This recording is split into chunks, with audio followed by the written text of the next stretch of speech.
Join us and our friends as we fall down the rabbit hole of security wonder. If you're ready to see how deep it goes, you found the right. Join us and our friends as we fall down the rabbit hole.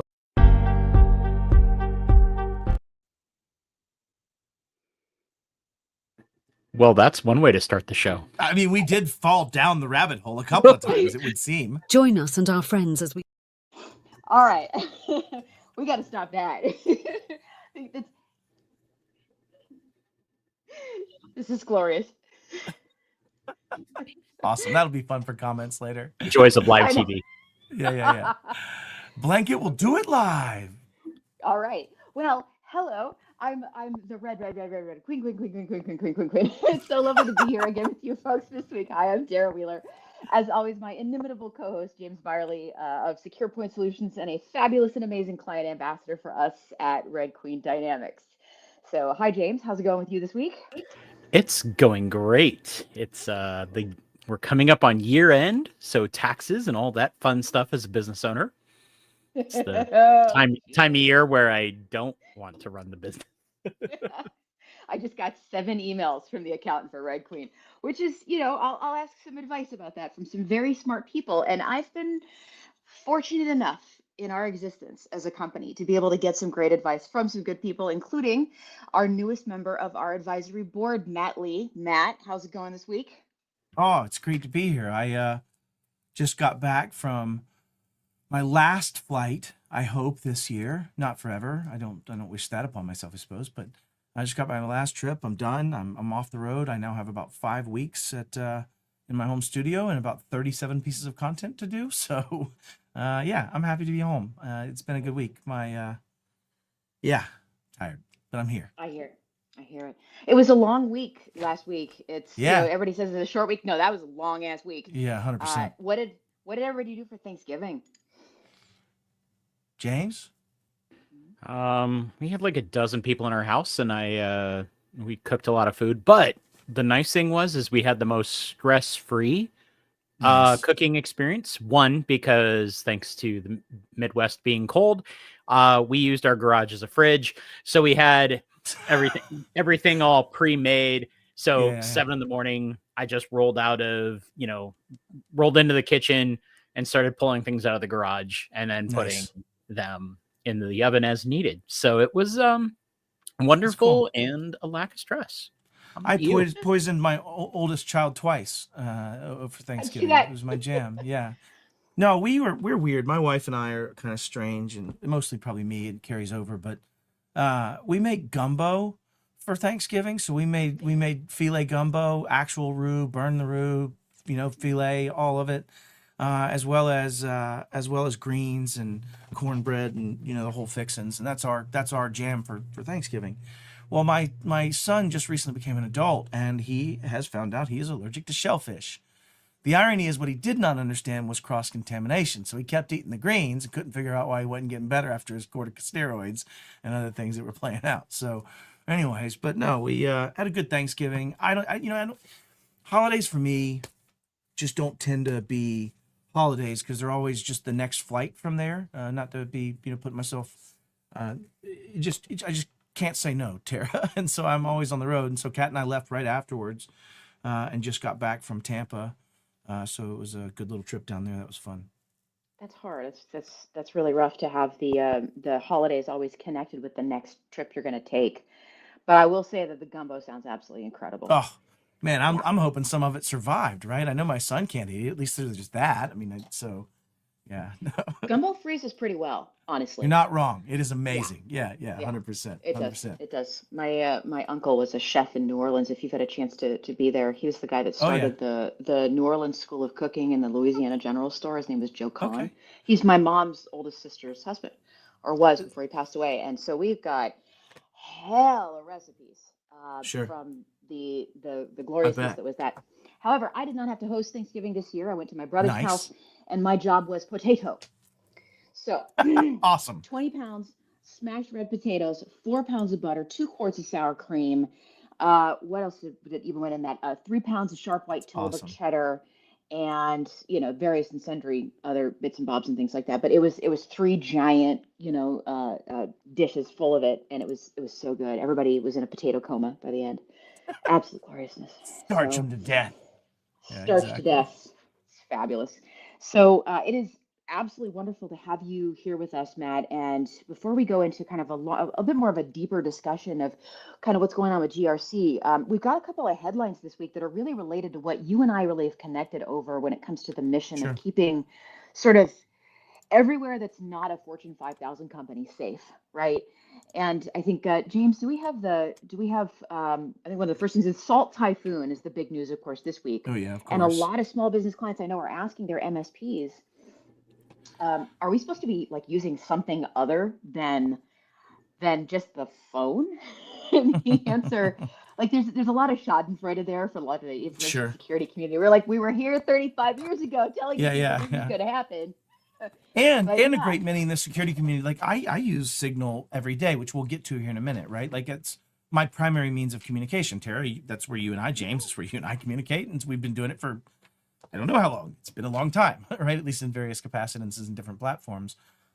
But I think one of the things I want to call out is like when your small businesses are wanting to talk to you about something like this, when they ask these questions, it is probably the best opportunity because they actually come wanting to listen to an answer, right? This is just, I want to let that set in for most people, right? Like that's one of the best opportunities is to explain some of these things. But yeah, to your point, the Schadenfreude aspect is not lost on me either.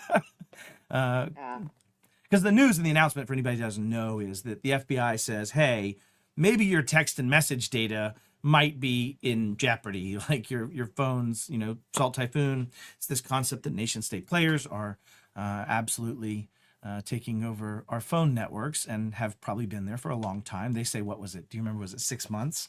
I think it's way longer than that.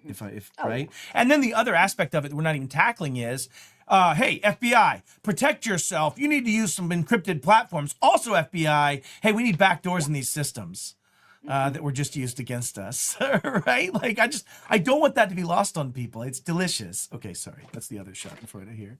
It's not just that it's delicious. It's that there's this giving with one hand, taking with the other situation happening here, where people are like, I don't understand. You say that you want back doors in this kind of thing, and we're sitting here as the people who have been having this conversation with law enforcement all along, saying that strong encryption, end-to-end encryption, and protecting people's privacy is the only way to defend this country. Should never be compromised. They're like, sure, but hear me out. We're the FBI. I ceased having sympathy. I never did have a lot of sympathy for it because everyone's like, I don't understand. Can we break it just for one, government agency? What if we stop thinking about breaking it? I'm going to get a little nerdy, and maybe people in the audience and chat will just tell me, Matt, you're stupid here. I'm okay with that too. But like, I think when you think about it, we have focused so much on the encryption aspect of it, end-to-end private encryption. If we were going to look at this from an FBI's needs perspective, why would there not just be the aspect of identity-centric methodologies and presentation of the proper tokens and access requirements for elevation to have access to these systems and build encryption systems that are tied to those identity bases, right? Like you're seeing a lot of that done with FIDO, a lot of things done with like distributed identity, like DID Web, DID Ion, other extensibilities like Credivera in Canada is crushing that. From that kind of perspective, not in that same lens and context, but in that identity centrism, bring your own proof of identity and now you have access. Anyways, but to your point, Tara, like the way it was approached before is here's my key. Oh, by the way, we need a universal master key. Like they're thinking like they're the old dude at the hotel, right? Like let's stop thinking like old stuff and think identity centric, damn it. Okay, I'm fine. Yeah, anyways, but yes. I'll get off my dang soapbox. I'll fall and break my neck. I know. Well, I know James has gotten questions this week as well, too. We've all had questions from small businesses this week, which is, what do we do? And James, what have you been telling people? So some of the clients that have reached out about that, Signal has been kind of my answer. And the one thing has other challenges too, right? I'm sorry, James, I didn't mean to cut you off. Absolutely. And it's just like everything else in security, there's kind of that good enough, or we get to, a certain percentage along the way. And I'm also telling the small businesses is that your risk profile is a little different than the CEO of a Fortune Sure. 100 company. So, Was you know, that Signal on is going purpose? That news article? Are you trying to bring that up? All right, Oh, sorry. God. I'm sorry, James. It's too but soon. Signal Too soon. is definitely that, you know, that maybe that good enough or good Yeah. enough for now or a starting point. And I'll give Signal a lot of credit. I know it was only just recently that they allowed you to create that username instead of Sure. tying it to Yeah, your instead cell of having to phone. give the So- phone number right, away, which right? Like, yes, always so good. kind of defeated that Yeah. purpose. So yeah, that's been our answer there. And you know, You mean and relying upon cryptographic proof of one's identity as the methodology for disencrypting things from that perspective is more valuable than, okay, never mind, I'll shut up. Who But knew? yeah. Who knew? Yeah. I would say, what about the other things? There's so many lenses here too, right? Because imagine I was trying to be a threat actor, and basically just go on to say that as a result of the attack, hackers or threat actors, stop using hackers. I'm a hacker. Don't be that guy. But threat actors may now be able to access communications made through unencrypted text messages or phone calls, which there are encrypted text messages that already exist. I would really don't know if this challenges the Apple aspect of this in that direct compendium as well, but or Google in its own right and their own methodologies. But the point is that what if I was training an LLM? What if I was training a large, right? What if I was training an LLM to now say, read all of Tara's communications with these 35 people and craft the perfect phishing attack or the perfect social engineering attack? Like, could you imagine how delicious? I mean, just perfectly They're already doing able. that. Yeah. They're yeah. already doing that, right? So- like AI-enabled spear phishing is already Yeah. a thing that I'm already talking And then to the people about. compliance side of it too, because now you have this challenge of what if I tell them to go use an encrypted platform, like let's say Signal, do we have the policy to support that? How are we going to handle what our retention requirements might be in that system versus another system in phones? Not that I'm saying you should already been using your phone as the methodology for communicating sensitive information, but the point is there's just a lot of things to be thinking about before just jumping into that. But James, I'm with you. I'd give the first prescriptive advice of go get on Signal, start doing those things that you need to do there, especially around your personal family, things of that nature. And the other thing I did like called out by the FBI, I think it was the FBI, it might have been a different article this week. It was FBI. Was the having some personal safe word. So just extend your safe word into other uses now, right? Like that's the purpose I'm making here is have something with your family that you say, all right, if Tara texts me, thanks James for laughing at my little joke there, appreciate you. But if Tara texts me, I want to know it's Tara, we have some methodology of proving that you're you that would exist outside of that stream of communications potentially. And that's the challenge, because if you send that word once in the text, then It's there. kind of created that challenge. But anyways, There's a lot of, I've used this with small businesses before too. Yeah, you got 40 people inside a small business. You can have this conversation with them really quickly because you can talk to the right people. Sure. I've asked people, and every single time I've asked somebody, hey, did your family have a code word where if your mom or your dad sent somebody to come and pick you up and they had that word, you were allowed to get in the car with them? I could tell you right now what that word was from the time I was That's cool. 2 years old. And Yeah. if my mom sent somebody to pick me up right now at the WeWork I'm sitting Yeah. at right now, and they had that word, You I would would know get what in it the damn is. car. Yeah, Right? I yeah. would. And they would know. And 100%. that's an option for people to use. And that right there tells them how powerful a password is. That's what it's literally supposed to be. Yeah. Like you're allowed to pass if you have the word. That's where this comes from. Yeah, Right. So 100%. there's a value to that. But we have to understand that's different than a machine stored password that lets you get into your bank and so forth like that. This is a Yeah. measure of trust that's intended to be something that's only known to a few people. True So story. I don't know. I don't know what's going to happen as we start to do this, but I will tell you this, folks, for my family, my extended family, some of whom still have no idea what I do for a living, I've had some very serious conversations with them about, hey, if you hear me call you, I travel a lot, but if I say I'm in Istanbul and I need $5,000, not to Yeah. send it, right? Yeah. And Yeah, I better be very convincing, very be convincing real- with lots of data. Exactly. So, and James, you got kiddos too, and we've all got people that we love that we deal with this. How do you tell your family, James? Is it different than what you tell your clients about how to do this? I mean, yes and no. It's I think the outcome or the potential outcome is different. I tell Sure. I tell a customer, hey, if the CEO says they need gift cards, and they've texted you, you're potentially out a bunch of money. Nobody's going to get shoved into a van. My kids, though, I tell them, hey, you don't trust this, and the consequence or the risk is, that you could end up in a van or something terrible. It's it's the same concept. It's multi-factor authentication. We've been, like you said, you've been doing it since you were 2 years old, Absolutely. not an odd concept. I know when I was a kid, we even had a thing for the phone. If my mom worked, I was a latchkey kid. My mom would let the phone ring 2 times, and then she would hang up, and then she would call back, and then I would pick it up, and then even and that was just so cool. that I didn't We pick had up one the of phone and those. talk to strangers. Yeah. But Yeah. the same idea. Yeah. I feel like what we're all saying right now is we don't know what's going to work for you and your business and your organization, but it's going to be probably a lot simpler than you think it will be, because it's that simplicity and uniqueness of the solution you get in place for your organization that's going to work more effectively than any high tech what the hell ever, right? Any like passkeys. Oh God, the rollout of passkeys. Can we move that to another conversation, because it was an absolute abomination for every single organization that tried it. But like this, and I think at least part of it is you also have to have this conversation with our clients where they go, I'm not important enough, I'm not big enough, I'm not wealthy enough to get attacked. No.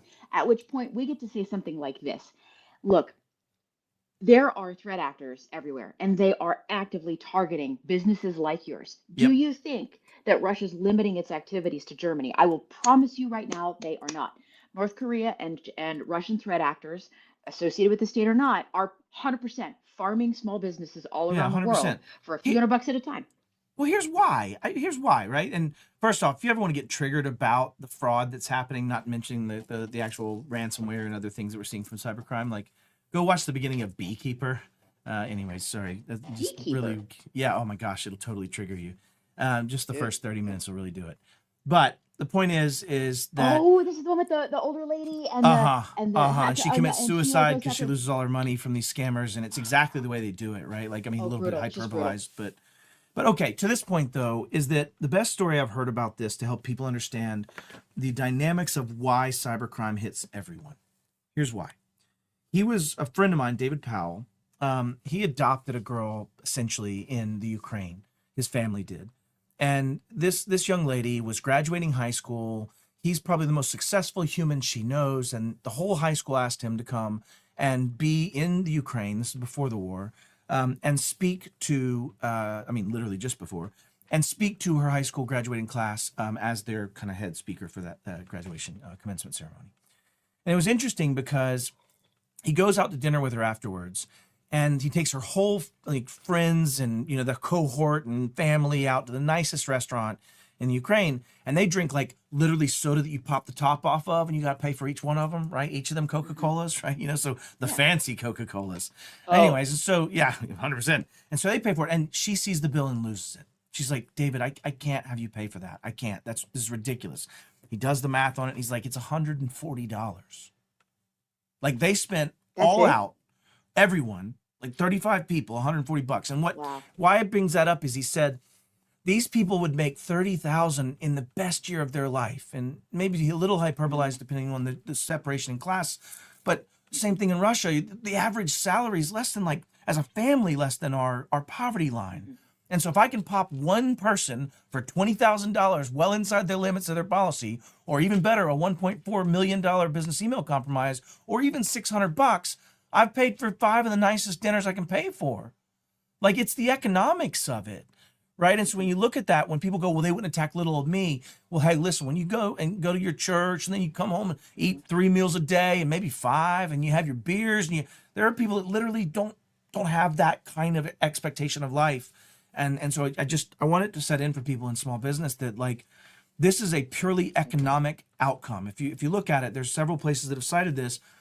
Cybercrime is now the 3rd largest economy in the world, just behind the United States and China. And to make it even worse, the United States growing is like 2.3 to 3 point something per annum. It's changed now with some of our upticks. But then China's somewhere in like 3 point something % per annum in their GDP, right? They're growing. Cybercrime's 15% year over year. And it's the 3rd largest summated, including fraud, all those things. So I hate when people think it's not happening to me. And I actually found this, Tara. I spoke in Germany earlier this year, and in Australia later last year. And one of the things that I came up with as a theorem when I was speaking in Germany finishing up that whole conference, was everyone seems to have a grass is greener belief. Like even in the MSP world, they literally say in Australia, oh my God, the US has it all figured out. All of the MSPs are already secure, and everybody. No, I've known 4 MSPs that have been pwned this week as part of my ERT response, and right. So like, no, that's not true. And yet every other country seems to say the same thing about every other country. It's literally me looking over at Fred's yard and going, man, Fred's got it so easy with that beautiful green grass, and I got to work real hard over here. And anyways, I'll get off my soapbox yet again, but I do think that article sums up that it is happening other places. And if you think about it from a math perspective, it absolutely makes sense. I would absolutely knock you over for $5,000 if that was almost a quarter of my revenue. Like, no problem. It's not a soapbox anymore. Yeah. It's just flat economic reality at this point. And trying to explain that to people, everybody's always thinking about who's got it better than them. They're not thinking about the perspective of who's got it worse. And cybercrime at this point is professionalized with a goddamn helpline. Oh, 100%. For most of the major, Yeah, for most of the major, 100%. you can get into a chat. They've got policies and scripted responses based on which cyber insurance company they're talking to. This is a professional endeavor. Yeah. They actually have better adherence to their own policies than you do. And that's why they win. In fact, I'll bring it back to another analogy. I love analogies, right? So when you talk about, let's say, a professional sports team, almost any type of professional sports team, once they get to that level, they're so good and equal from a size of player, speed of player, capabilities of humans, overarching speed, right? All of those things. They're just so very good at that point that there's not much difference in the teams, right? People could argue me to death on that are sports data guys, but the point being is, like, at the end of the day, what makes the difference? How well they plan, how well they follow their policies, how well they play their game, how well they stay action to the things they said they're going to do. And it's who has the better coach that's driving them down that path in the right way is who wins, because everybody has the same stick, same skates, same speed, same puck speed, like all those things. So you win through better coaching and better policy adoption. And so that's where the threat actors are much better at following their own stuff than you are. And, maybe that takes us to our third article, Tara, not to a telecast, but it's going to trigger me. Exactly. That's it right there, right? Like, stop trying to oversell what happened to you as a sophisticated cyber attack. White Lake Township, Michigan. I went to school in Ann Arbor, Michigan. I've been to White Lake Township, and it is not a sophisticated cyber attack that took those systems down. It was somebody handing a credential out over the phone. It was a data breach. It was not sophisticated because I got some news for you. I have a short stack of $20 bills that says that BEC, invoice fraud, and ransomware are what happened there, and none of those things are sophisticated. They've been solved for 10 years. You hand me over the O-Day that took out White Lake Township, Michigan, and I will agree. I want to hear what that one is. What was it? It was that internet connected toothbrush. I know it was. Like, I knew it. Damn. No, it drives me nuts because these words are meant to make people off the hook or to apologize in a way that says, I didn't make a mistake. How could I have defended myself? Everybody was kung fu fighting. Like, I came in here, I only knew how to punch, and I had Jackie Chan up against me. What else was I going to do? Like, I couldn't have helped it. And to take it back to the sports analogy, be like, well, we're in the township of Michigan, and we're going to go play as a high school team against the Green Bay Packers. Yeah. I know what's going to happen there. That's what they want to make it sound like. And it's so stupid, and it's so broken, and it's so also part of the symptom of the problem and not the problem itself, right, Tara? Like, it's human. It is and it isn't. The problem's not human. I mean, the reaction. I know what you mean. To it is human. But not in a mature world. Well, what I mean is, not in a mature world. Like, let's say you wreck an airplane. When that happens, you've already got enough professionalism. You've got enough professionalism that you are going to go through the NTSB's investigation. It's going to be done the right way. We're going to figure out what the answer is. Everybody's going to accept that. There's going to be a retribution if it has to happen. There's going to, like, all that stuff. All that stuff comes up, and it's professionalized. So my point is like, this happens because, and I do a talk about this, and I know I can't go that long, but that goes hours, that compares most major technology revolutions and their timelines towards safety, right? And if you look at the automobile when it was created, it was invented in 1897.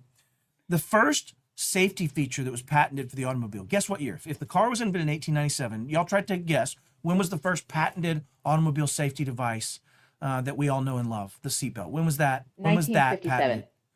It was, yeah. So it was 19.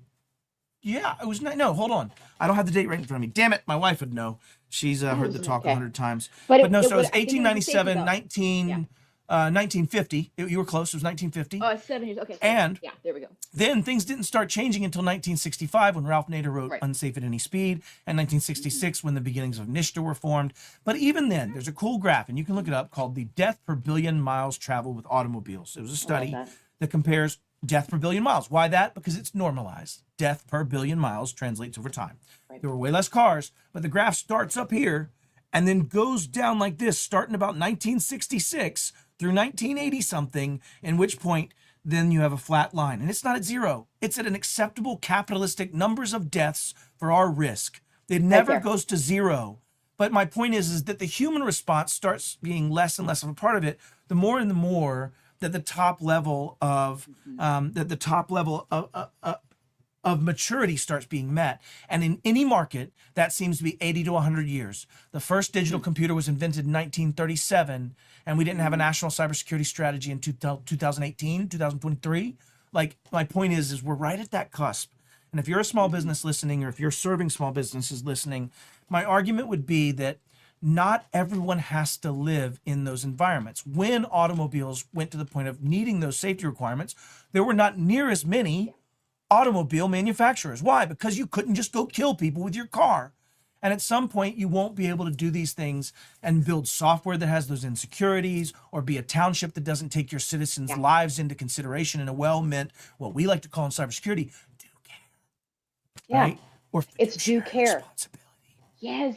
It's okay. I'm good. I gotta breathe for a second. I gotta breathe. Fucking breathe, Matt. Breathe. So this is actually something that I said. I think it was Senator Hassan who asked me a question, maybe, and it was when I was doing this testimony at the beginning of this year for DHS about the CSRB, right, about the NTSB and so forth.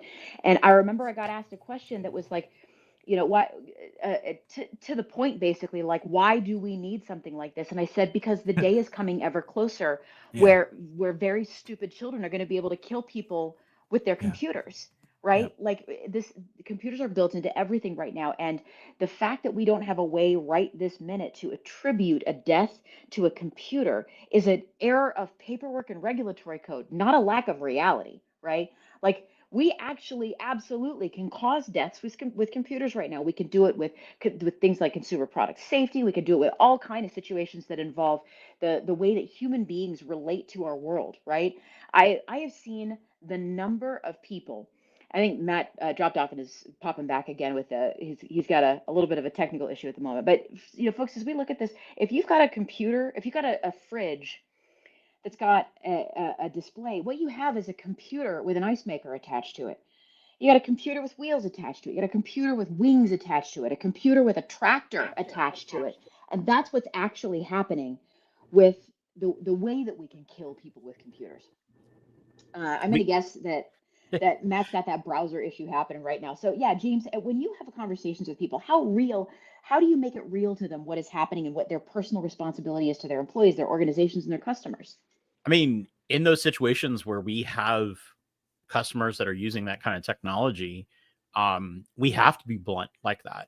I did a security assessment for a city, and they had a rec center, and did some testing on the inside at their rec center, and then I went outside to my car, and I was like, oh hey, the wireless is pretty strong. I can still get to it from the parking lot.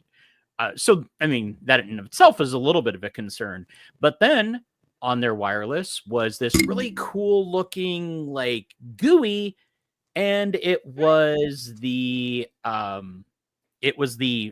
chemical mixing for the city pool. Oh, shut up. Yeah. And I was like, okay, I don't even want to touch it, but I just ran right back in holding my phone, and I was like, this is beyond a problem, because somebody could right now from your parking lot, and who knows if it's accessible from outside, but somebody from your parking lot could jack with the chemicals. And like you said, a kid who's just screwing around and not understanding even the consequences. It's like leaving a loaded gun. in reach of somebody who doesn't have that understanding. Well, and it's not just that, it's there's also often kind of like the crime and the cover up. And you said something really interesting, in private chat a little bit ago. Like, did White Lake Township take their email directory down? And it looks to be that way. I hadn't thrown anything into the Wayback Machine, but there was a directory listing where it looked like you could get to it and it went away. Also, it looks like, if you do want to reach out to them, you have to go through a kind of a challenge question to make sure that they're keeping bots away. Now, is this, were these proactive steps, or was this, closing the gate after the horses have already escaped the barn? It's and take your email directory down and now convince me it was a sophisticated cyber attack that caused this, right? If it was a sophisticated cyber attack, then taking your email directory down doesn't do anything. It does absolutely nothing. If you're trying to protect your people from responding to something like this, then where is the contact information and the further details on what actually happened? Because there's people that live in that town that deserve to know whether or not their tax dollars were stolen, whether or not their budget is gone, whether or not there was a cyber insurance policy in place, and whether or not the people in that township entrusted with securing the budget and the data of the people that live there were following best practices. That's really what we gotta figure that out, right? We have to figure out why it is that organizations don't take this seriously when it comes to protecting people's rights and data and privacy. Like I am, you and I were talking about this at least a little bit. Like this is accounting and lawyer season, right? You got to talk to accountants, you got to talk to lawyers. I'm so tired. And the healthcare benefits renewal people, right, for your organization. You got to talk to Matt, a little bit of a reverb echo thing going on with you. You got it. I'm good. There we go. I'm gonna mute Matt. Let's see if that worked. It did. I muted Matt, so he'll figure it out and then unmute himself when he comes back in. So what we were having this conversation about is this is the season where we're talking to people and as business owners, right, who serve other business owners. I am a little exhausted with talking to lawyers and accountants and HR benefits folk, but it's my responsibility to do the right stuff when it comes to legal protections and refiling licenses and I don't want to do this shit. I'm tired. I don't want to file licenses and I don't want to pay the $43 fee to the city of Seattle. And I don't want to deal with it, but to appropriately make sure that we're kept up to date and we're compliant with all the stuff we're supposed to be compliant with, it's my job to do that. And in the exact same way, it is just flat the job of small business owners, and that is I'm absolutely including the township of White Lake, Michigan, in this to So Matt, I think you've got some opinions on this process as well too. There's a responsibility here that people are not abiding by. They genuinely aren't. Yeah, I think at the end of the day, y'all can hear me now. We're good. We're having some hardware failures. You're good. Okay, good. So I think we are all in a general state of. Let's talk about what the positives are coming, like Tara, in my mind. Mm-hmm. There's a lot of opportunity too in every one of those technology revolutions that played out, because I'm talking about industrial revolution, automobiles, like many of these things have played out down this curve. People make a ton of money. Like people win when the others lose. And I think the argument is that the benefit is we're all going to start solving these things. We already started it down the secure by design mantra and trying to be better about our CI/CD pipelines, just in general, the whole shift left before that and all these things. But at the same time, there are so many of these people that if I start a new company today, right, Tara, and I did get to write this, and I was part of a CSA Zero Trust working group for ZTNA. I remember that. And we were talking about this one paragraph I got to write and a couple of commas for editorial reasons. But this one paragraph I got to write was that if you are a company that has been born in the cloud or in this modern identity-centric era, and that you are using predominantly identity centrism and IDPs to extend into SaaS and other consumable things, and if you are developing things yourselves, you're using function services, platform services, other infrastructure as code type models, modern CI/CD pipelines and development methodologies with regression testing, the things that go into it, like a budget for those things, pen test, all this stuff. You're doing those things. If you have those kind of modern worlds and tools, how much of this last 176 pages of prep for, getting the right work streams and making sure that all your stakeholders are in and getting your RACI matrices going before you move your application, how much of that do we have to do? And the answer was, you can almost ignore all of the guidance in the last 176 pages, and you can start implementing workload by workload ZTNA principles right now. because you already have the identity, you have the devices figured out, you have the other, right? So, and I'm being summative for anybody who wants to challenge me on that, and I'll also go into a long convo with you if you'd like. But the argument was, if you look at it that way, if I start there, I'm also more flexible, I'm faster, I know what my static costs are, more usable. I mean, there's arguments of pulling back in your own data center, but the guys on the other side of that chasm and gals on the other side of that chasm are the ones that still have tech debt. They're still dealing with the things they're dealing with because they have 40 different versions of servers. They have ancient this piece of code. They bought that piece of software, but never did anything to integrate it or recode it. Like, they're dying on the vine of those things.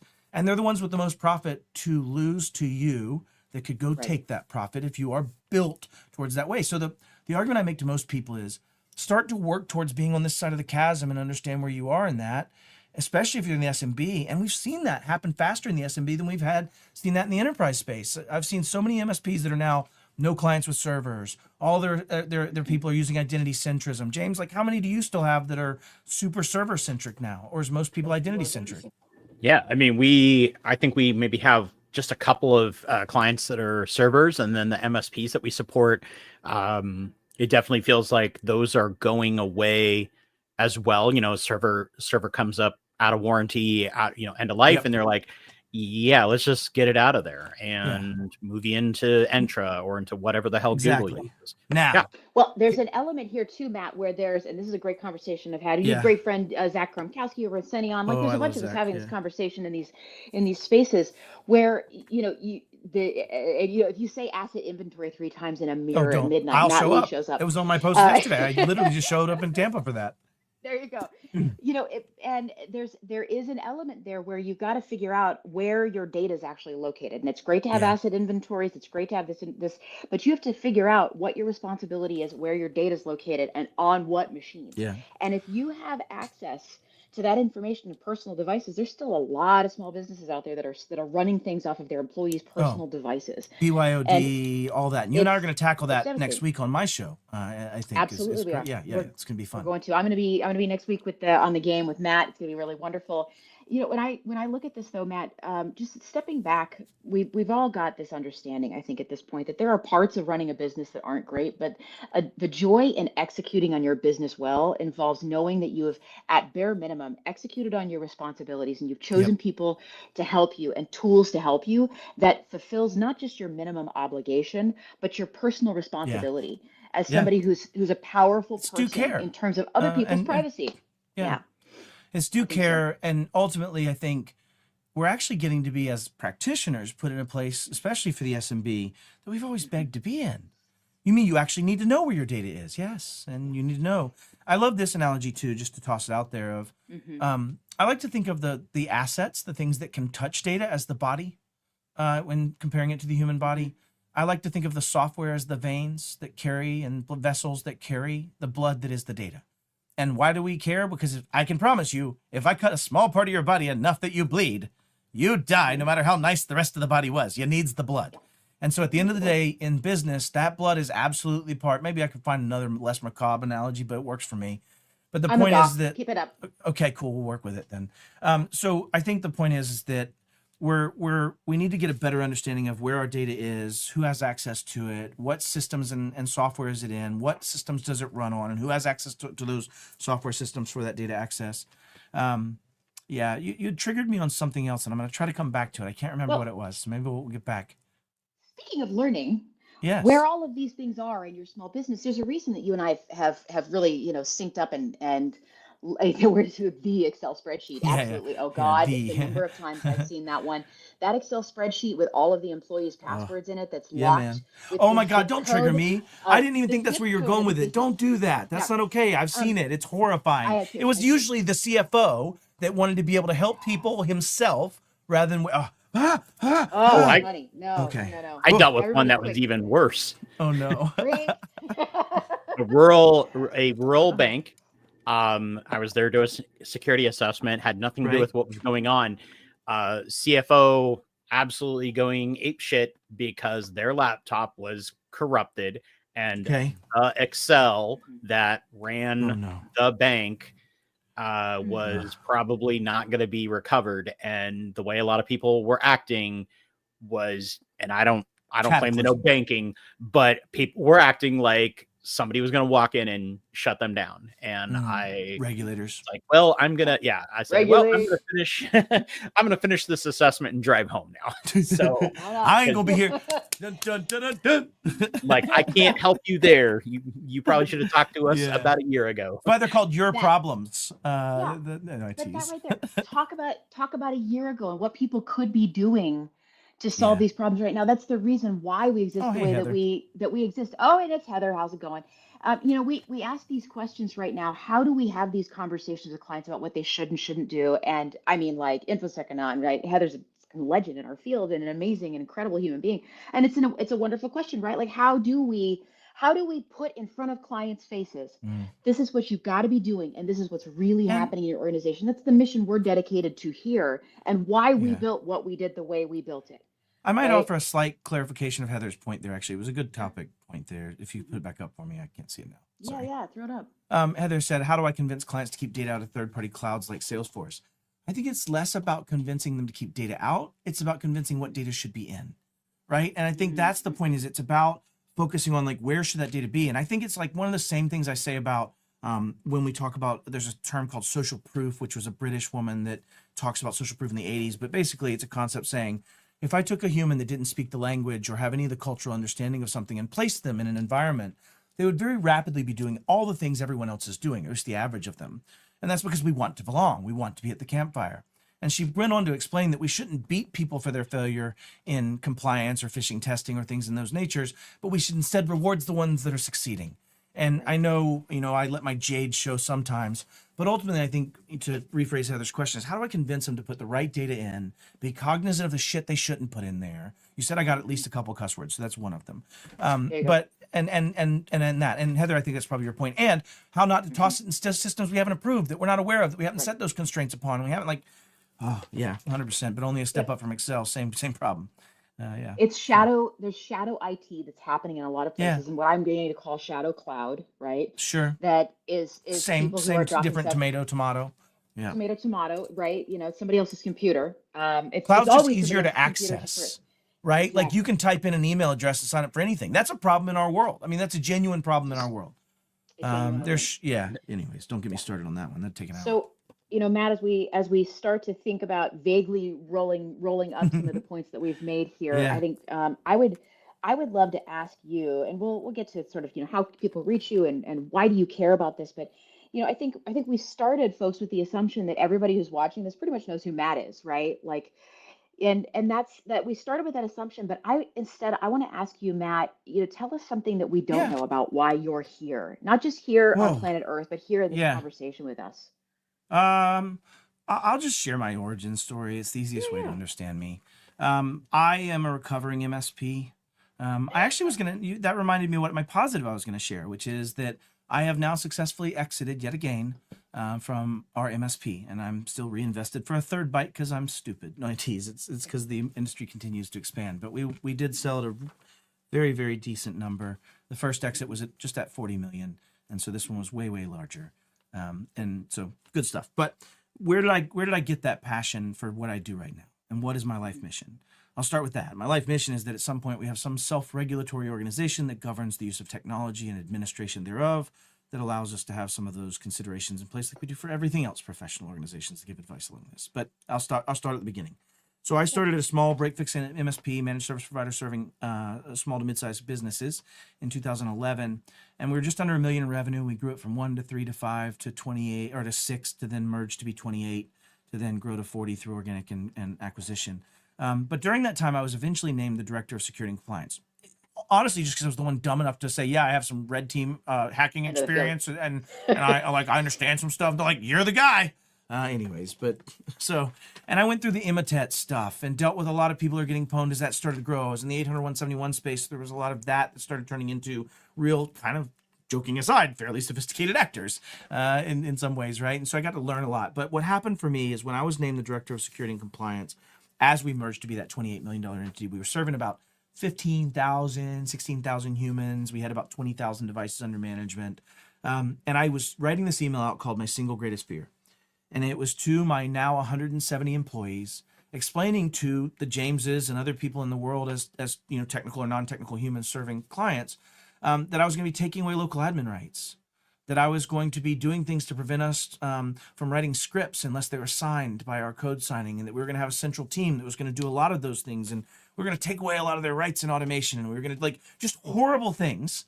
But to explain that I didn't want us to be the next MSP that had to deal with getting completely destroyed by a threat actor. And it's because of Eric Woodard, who had just talked to me about his world. He had just come out of hiding, saying all of his clients were encrypted through the Kaseya event in 2018. And so I was reacting to that as I took my job with just a passion. I sent that email on a Wednesday or on a Tuesday, and I got a text message in Teams, or a Teams message the next morning in our new tenant, because I was building a brand new virgin tenant to land in for all of these entities, right? Yeah, because why? Like, I'm not bringing anything in from the past. We were literally burn it down. That's a whole nother story. I'll talk about my hand grenade story. But anyways, and so I was building a new tenant, and somebody texted me in that tenant, and I was like, I guess I'm just showing how old I am, Tara, saying text message as my state. So great. Teamsed me in that tenant. China, stop it. And they said, yeah, exactly. And they said, hey, Matt, that's my single greatest fear too. He said, I'm in your Florida office, and we were destroyed back in February, and all of our clients, 1,200 employees, were ransomed. And I'm like, what? Who are you? We don't have a Florida office. Wait, what? And this is September of that same year. So only 7 months later, like the lawsuit ink isn't even dry on those things. And so I lost it. He goes on to explain that we had bought him in May, that our team and board had bought them the day we signed our merger, and they didn't tell me anything or say anything to me. They just gave them credentials and down that path. And damn, Tara, I genuinely thought I was going to get fired. I went into this meeting, for this leadership meeting. It was a virtual call that Wednesday when I got this message. And I go in and I'm like, guys, I don't know how to explain this to you, but one of two things have happened here. And I remember these words very distinctly. One of two things have happened here. Either this company has misrepresented themselves in due diligence through our acquisition process, or every one of you motherfuckers, and I don't think I said that, that's two, by the way, are greedy. And you do not understand the risk that you have acquired and brought into your data center in Dallas. It's that right next to your other servers, maybe on another VLAN, but still use the existing infrastructure without changing anything. Like, I just want to make sure you understand your risk. And instead of like getting this kind of like, oh, Matt, we'll work on it, or let's talk about it, what would you like to do? I got mansplained to. I literally got told by a person, I won't name the name because I don't want to be that human, who said, Matt, do you not understand business? You just don't sit your little security mind over there. Not even mentioning that I was a financial advisor, insurance broker. Like, it's fine, cool, probably not. I don't understand the businesses. Didn't go for a finance background. You're cool. But the point was, and I got explained that I didn't understand it because they bought just their assets. They had an indemnification policy for $2 million, which was double the acquisition price of Voldemort. By the way, I do call this company Voldemort now, by the way, and you'll see why here in a second. That we had acquired this company, and they had indemnification, all this stuff. And just basically, I thought I was going to be fired. And instead, I was just kind of mansplained to, and I kind of pouted off into the distance. And so I started about on Thursday and Friday, like trying to get peace and understand what was going on. Like, what was this? What did I have as a breadth? How many humans? What are we talking about here? How many of those clients are still there? Like, what are we dealing with lawsuits? Like, what are those things? Like, that's what I was trying to get to the board now. And then Friday, I get a text message at 5:40 p.m. And for anybody in cybersecurity, you know exactly what I'm about to talk about right now. Yeah. I get a text message from Nick Nyberg, our head of VP of sales, and he said, Matt, your single greatest fear came true. And I said, listen, man, I know I was a dick yesterday, but don't be a jerk. Don't pull my chain. He went on to say, nope, got a call from Kyle Hanslevin. They're working with your team down in Dallas. It looks like 1,200 endpoints have been dropped a DNS.bat file from a Kaseya server. And that DNS.bat file goes to Pastebin, and it pulls down a encoded base 64 piece of code that starts with PowerShell-NOP. And so if you understand what that means, it's going to be an in-memory execution of an attack. And it was, in fact, our evil Sodinokivi ransomware gang that had executed that upon us. And as we play out this story, just to not beleaguer our already 49 minutes, I don't want to make everybody bored, but I began the beginning of my PTSD that still is with me every minute of my life. But it also began my mission. I didn't know it at the time, but as I went through that next 18 months of us working with people, getting sued, or at least threatened sued, having settlements, insurance, working with breach counsel, working with people, Coveware, to negotiate with ransoms, paying 5 ransoms, right, because of this challenge or that challenge, and going through it, to then only find out that these customers, just to help you understand how much hatred I got to feel for the next 18 months, being the head of security for this new company that was going to be their savior, this was their 3rd time being ransomed.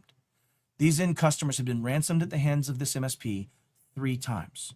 The first time was Wow. in the former September. Second time was in February of the next year, and the third time was in September yet again. And what was interesting about it is, like, could you imagine staying? No, every Wow. client fired us.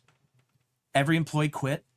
Mhm. We settled. We had insurance. We filed a claim of 1.2 something million. We got a $280,000 settlement from the insurance company because we made mistakes with first party payments. I mean, everything that could go wrong did. And so Yeah.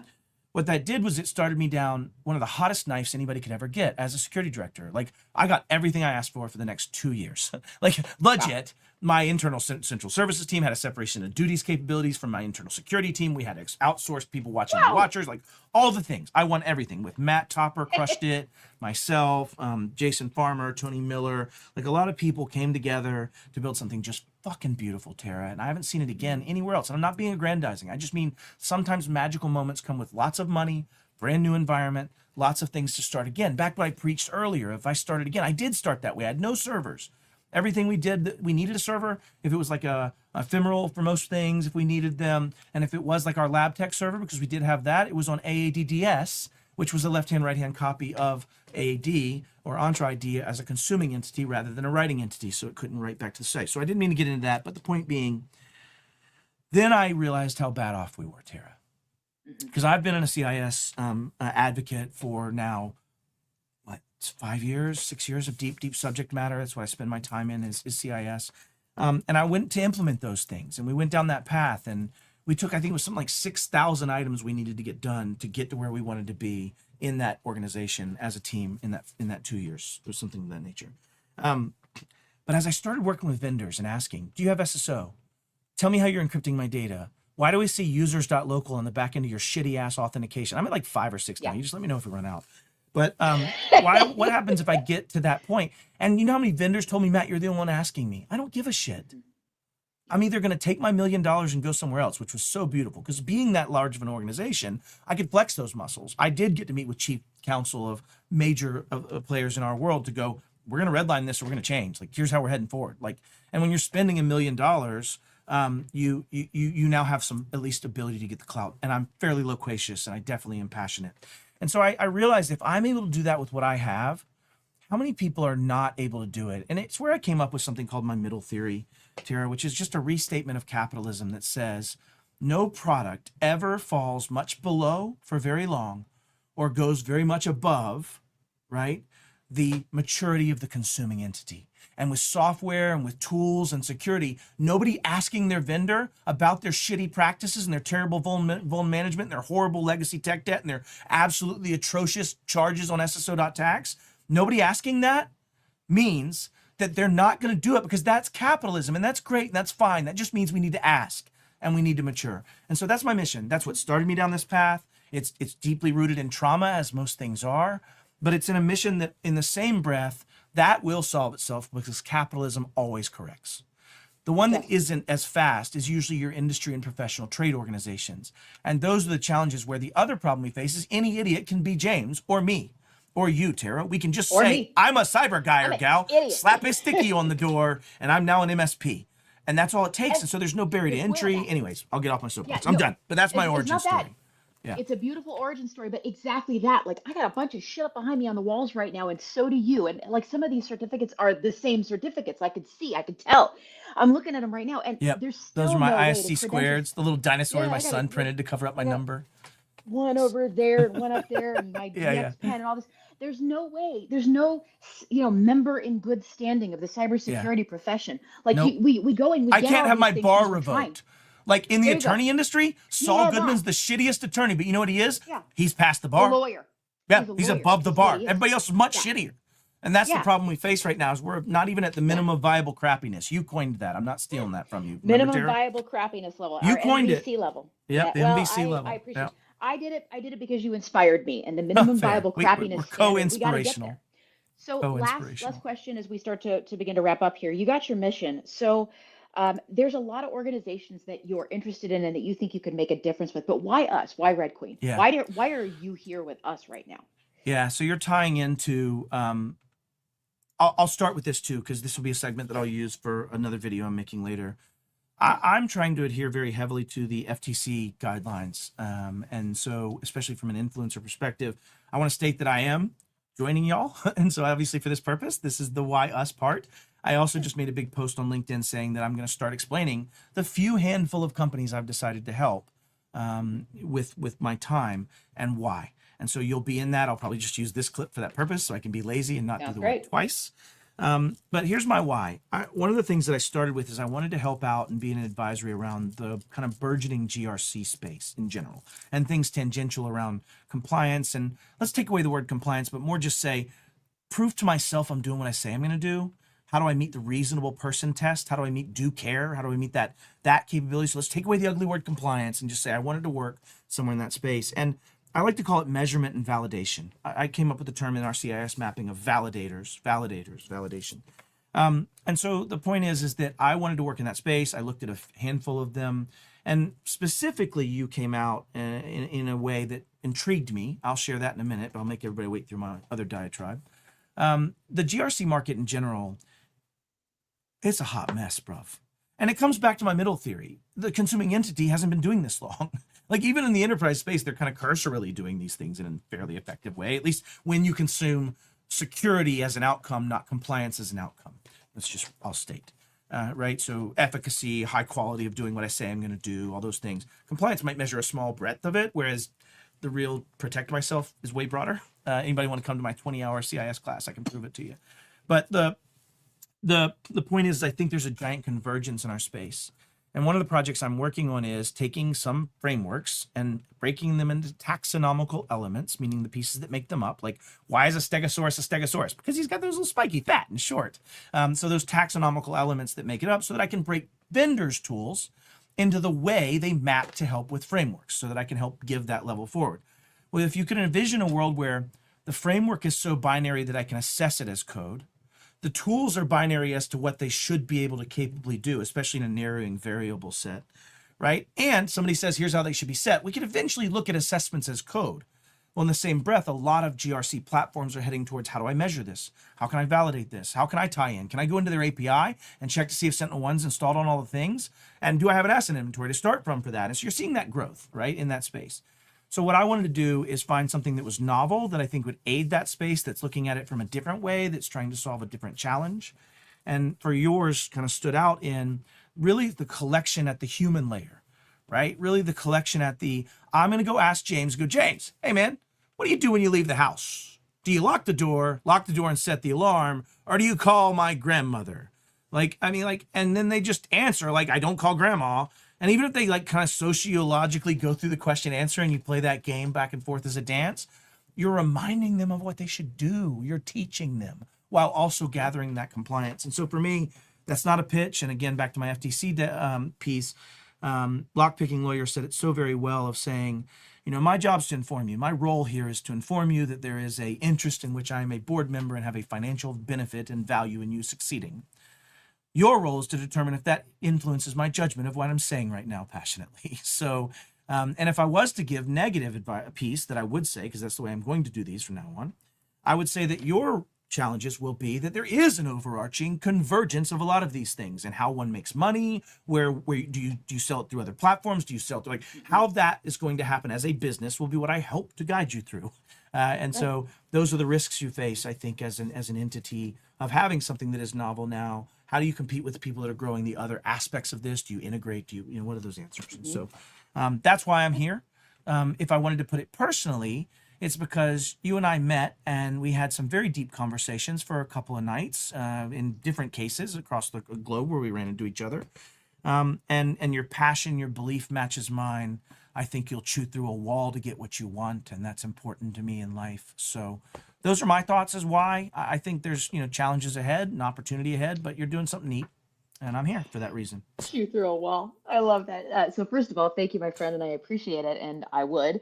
But I say that about me. That's a meism. I say I chew through a wall to get what I want. So when I say that, it's very high compliment, not a teeth compliment per se. I love it. Anyways, I digress. Yeah, talk to your dentist and if that's the issue. And here's the fun part about it too. I think at least part of the reason that we invited you to do this has nothing to do with you as an influencer. It has to do with your subject matter expertise in CIS. It's an important place that we're going with, crosswalking compliance work and getting people to a place where they're actually safe. And actually safe is different than green checks on a compliance Yeah, spreadsheet. 100% it Um, is. and for the people that are ending up getting a chance to listen to this, I don't need you because you're famous. I'm That's not great, famous. but Big fish, little pond. I mean, respectfully, I've had a taste or two of that in my existence as well too, and I find it most of the time a massive inconvenience when it's not deeply uncomfortable. Um, the Massively reason uncomfortable. the reason you're here is your financial and compliance expertise combined together because you see what's happening in the industry and because of your passion. The other advisors we have for Red Queen Dynamics are brilliant, capable, Yeah, they are. generous, competent human beings.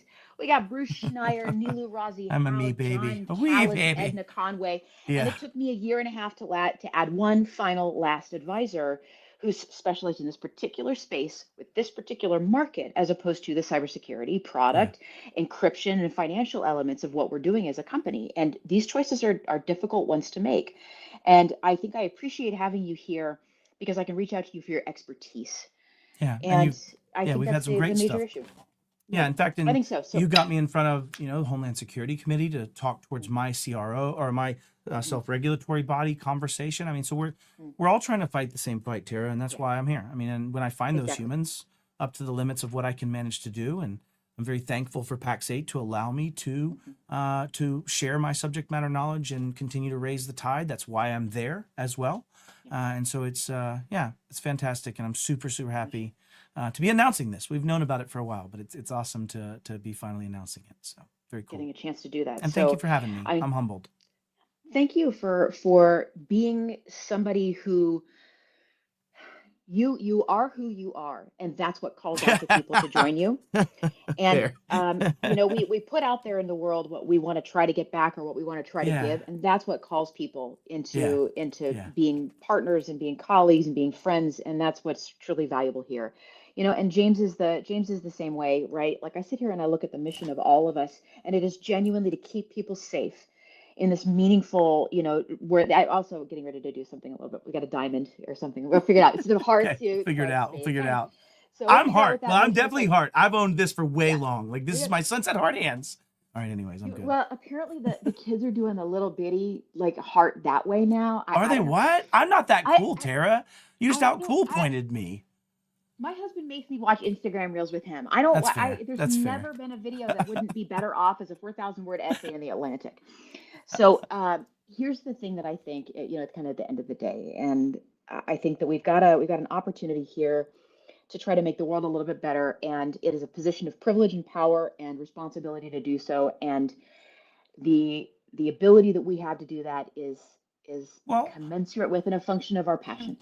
And we all die one day, and I sure would like to leave the place a better place. That's probably my one goal. So you and me both. So as we start to wrap up a little bit today, James, do we have anything? I will ask Matt if you'd like to let people know where you're going to be, how they can reach out to you. Obviously, folks, you could just literally search for Cyber Matt Lee, and he's right there. Just type in Cyber Matt Lee, not to be self-aggrandizing, but I'll probably show up in some rhetoric somewhere. He's Matt Lee everywhere at this point. And then, of course, I get a chance to be with you. Like, feel free to plug our conversation, your own podcast is coming up. Yeah, well, that's great. So where can people find that? It's going to be on PAX8's The Game. It's something where every week I try to tackle something nerdy. Best way to do it. We've gone more kinesthetic this year, and we're trying to do more demonstrations of platforms and things and systems. I think I've done a Chasm one, but all kinds of different fun stuff. But The Game, and you'll be on, I think it is next week, that you'll be joining us to talk about the kind of bring your own device challenge as a guise for us to talk about the greater problem. So I'm super excited about that. I am super excited about it as well. I believe I'm posting the correct link here in the comments, and I look forward to it as we get a chance to move on to next week. James, anything else we've got to get polished off for this week? No, I think this was great. Happy to have Matt aboard officially, and eager to see next week. I think Tara is going to chew a wall live. We'll clear off some stuff and let her do a munch. But no, this was great, and as always, if you need compliance help, if you have questions, things like that, reach out to Red Queen. And we are now on Blue Sky as well. So, I'm heading there soon. I gotta get my stuff done on that. So yeah, there's some cleanup to do at the other place, but yeah, same. Same. Yep, I know how that is. So, but yes, thank you for everyone joining, and have a wonderful rest of your week, and we'll see you again next time. Looking forward to it. Thanks, Matt. Thanks, James. Thanks for having me on. Bye now, folks.